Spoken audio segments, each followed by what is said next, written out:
Well, first, I think where most teams struggle with communication is that everybody's busy and they're trying to get their jobs done. And when another team member approaches them in a way that doesn't work for them, they might be negative or too aggressive or too critical or talk too much or not say enough, we tend to not listen, avoid, and work around those people, and it really breaks down communication.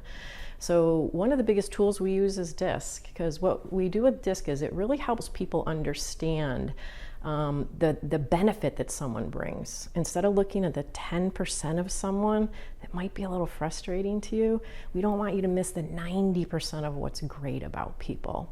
So when we have people go through our DISC sessions, first they understand themselves, their strengths, how they can leverage that and help the team with it.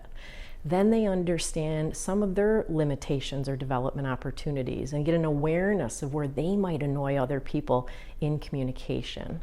Then they start to look at other people in a different light. They actually minimize the thing that's annoying them because they see what's great about them. Great example is I used to do a lot of project management. And I was doing project management, and most of the people on my team were like, woohoo, we're doing Project Lisa, except one guy, Scott. Scott would be in the corner, kind of just rolling his eyes, be always negative, and I was kind of like, whoosh, not to his face because I wanted him to like me, but in my head. And what I did was he would say things that seemed so negative and critical, and they made me feel like I wasn't doing a good job.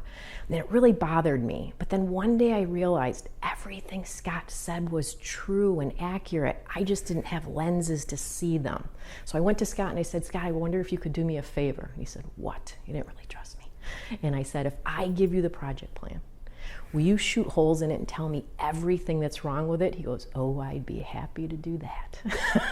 And when we rolled the project out, it rolled out flawlessly because I was looking at what he brought and not what he didn't.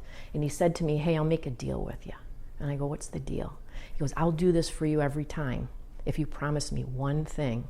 And I said, what's that? He goes, that I never have to do that cheerleader thing you do with the team to get them excited about things. And I said, a deal. So that's one of the things we see with struggles on a team is we won't want to push people away. We want to pull people in. And that's where communication is strengthened, and that's where the team does so much better.